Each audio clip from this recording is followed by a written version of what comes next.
Assalamualaikum warahmatullahi wabarakatuh.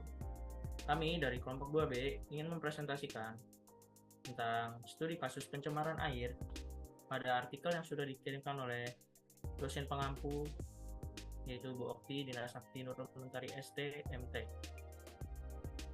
Sebelum itu kami memperkenalkan nama anggota kelompok dari kelompok 2B.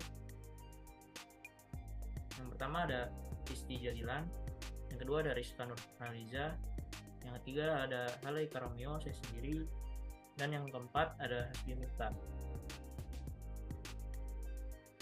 Pada presentasi kali ini kami ingin membahas beberapa pembahasan soal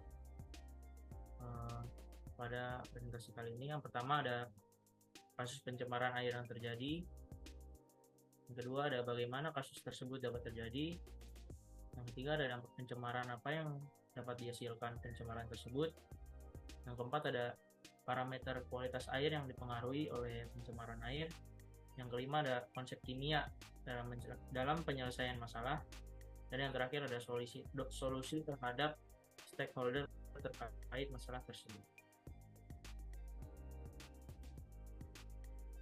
Selanjutnya ada pembahasan yang akan disampaikan oleh Hasbi Mukhtar. Pada Hasbi Mukhtar, persilahkan. Baik, terima kasih moderator. Nah, kasus apa sih yang terjadi pada artikel yang dibagikan kemarin? Kasus yang terjadi pada artikel yang dibagikan kemarin yaitu bau busuk yang diakibatkan pipa limbah PT Royan Utama Makmur RUM yang mengalami kebocoran di Desa Gumpit, Kecamatan Nguter, Sukoharjo. Next, moderator.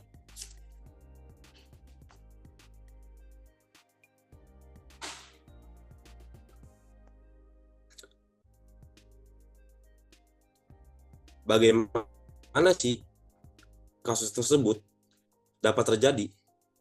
Kasus tersebut terjadi disebabkan pipa tersebut diketahui pecah sejak beberapa hari yang lalu, tepatnya di aliran Sungai Gumpit.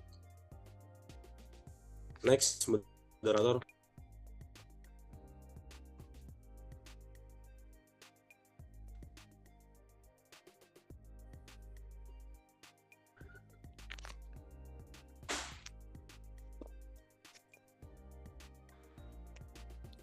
Nah, dampak apa aja sih yang terjadi pada pencemaran tersebut? Nah, dampaknya yaitu bau limbah yang menyengat menyebabkan masyarakat menghirup baunya, bisa terkena sesak napas, bahkan pingsan. Kemudian, air sungai yang sebelumnya bisa digunakan untuk pengairan sekarang tidak bisa digunakan lagi disebabkan kebocoran limbah pipa yang ada.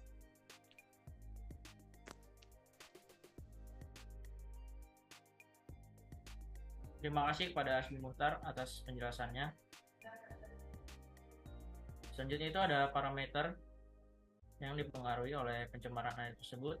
Yang pertama itu ada TSS atau Total Suspended Solid. Total Suspended Solid adalah residu dari padatan total yang tertahan oleh saringan dengan ukuran partikel minimal 2 mikrometer atau lebih besar dari ukuran partikel koloid. Nah, yang termasuk adalah lumpur, tanah liat, logam, oksida, sulfida, ganggang, bakteri, dan jamur, maupun bahan organik lainnya. Nah, TSS ini umumnya dihilangkan dengan flokulasi dan penyaringan. TSS memberikan kontribusi untuk kekeruhan dengan membatasi penetrasi cahaya untuk fotosintesis dan visibilitas di perairan. Baku mutu TSS untuk air kelas 2 adalah sebesar 50 mg per liter.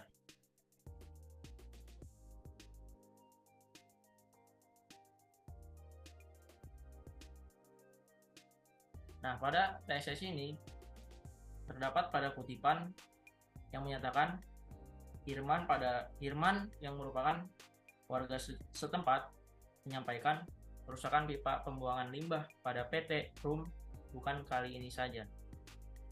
Sudah sering pipa tersebut rusak hingga membuat limbah bercampur dengan air sungai. Nah, limbah yang bercampur dengan air sungai ini yang akan menyebabkan air sungai mengalami kekeruhan. Kekeruhan itu merupakan bagian dari TSS.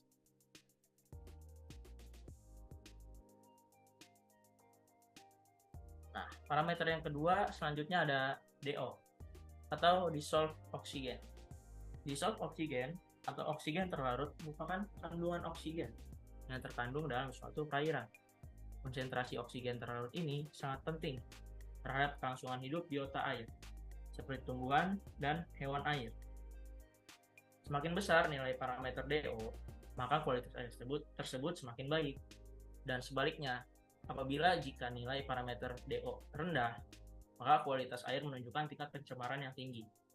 Nah, kadar DO terlarut yang tinggi berdampak pada kelangsungan hidup biota perairan semakin tinggi. Selain itu, semakin besar DO, maka kemampuan perairan untuk mengoksidasi dan mendegradasi polutan organik semakin baik. Nah, nilai standar baku mutu DO itu besaran baku mutu air pada kelas 2 yaitu sebesar 4 mg per liter.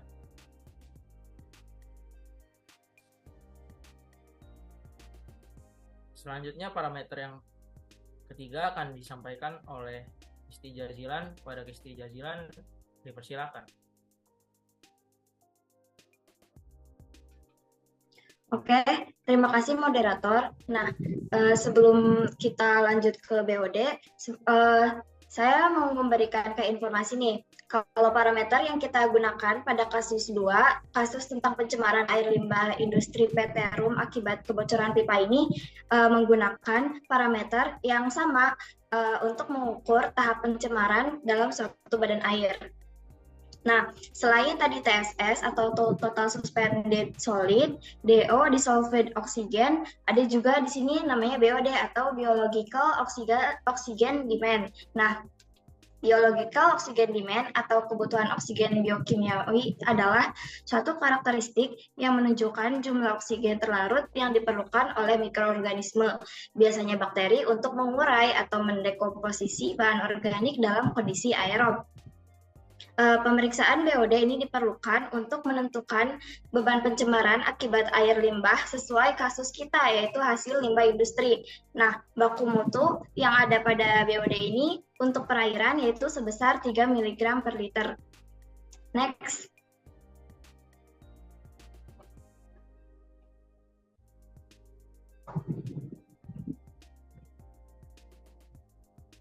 Nah, parameter selanjutnya yaitu COD atau Chemical Oxygen Demand adalah jumlah oksigen yang diperlukan untuk mengurai seluruh bahan organik yang terkandung dalam air. Apa sih yang dihitung dari COD ini? Nah, yang dihitung itu adalah selisih antara COD dan BOD. Dihitung untuk memberikan gambaran adakah bahan organik yang sulit diurai pada perairan tersebut. Nah, bisa saja nilai BOD sama COD itu sama, tapi pastinya BOD itu akan lebih besar daripada COD. Untuk baku mutu COD sendiri untuk perairan yaitu 20 mg per liter. Terima kasih. Saya kembalikan pada moderator. Terima kasih kepada Kisti Jazilan atas penjelasannya.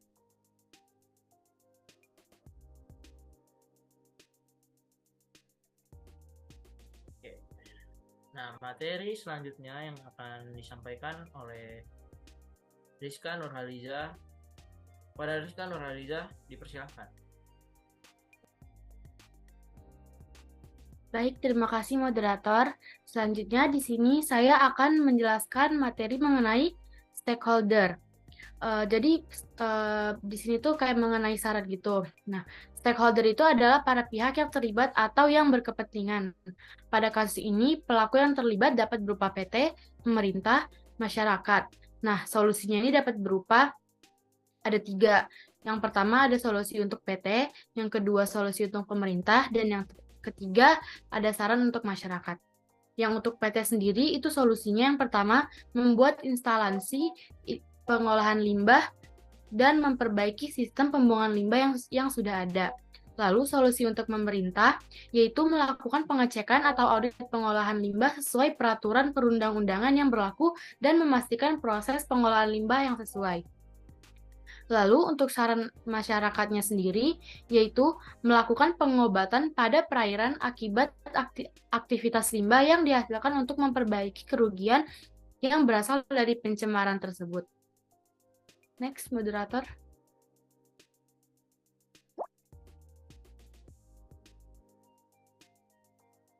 Nah, lalu ada konsep kimia dan penyelesaian masalahnya. Yang pertama, perairan yang tercemar limbah PT Rum Sukoharjo mengandung partikel mikroplastik serta zat kimia yang dapat membahayakan kesehatan manusia. Lalu yang kedua, tercemarnya sungai ini membuat kualitas perairan melewati ambang mutu. Yang ketiga, terjadinya proses pembusukan secara anaerobik dikarenakan banyaknya bahan organik di dalam air membutuhkan suplai oksigen yang tinggi.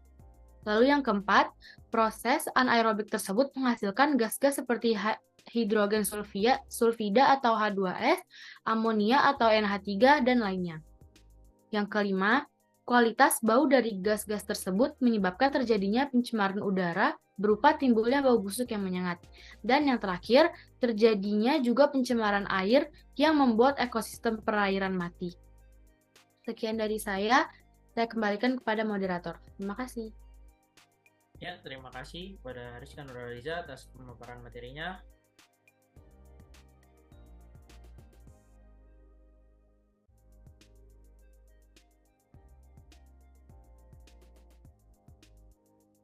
Nah,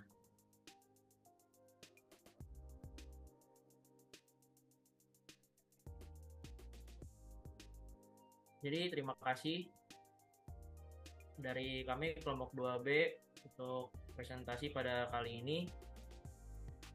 Jadi ada beberapa parameter yang dapat dihasilkan pada pencemaran air tersebut, yaitu sebanyak 4 parameter.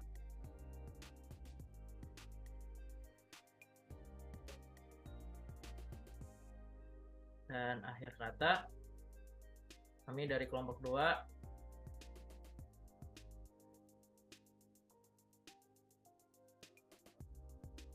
ingin minta maaf apabila ada kekurangan dan kelebihannya. Terima kasih. Assalamualaikum warahmatullahi wabarakatuh.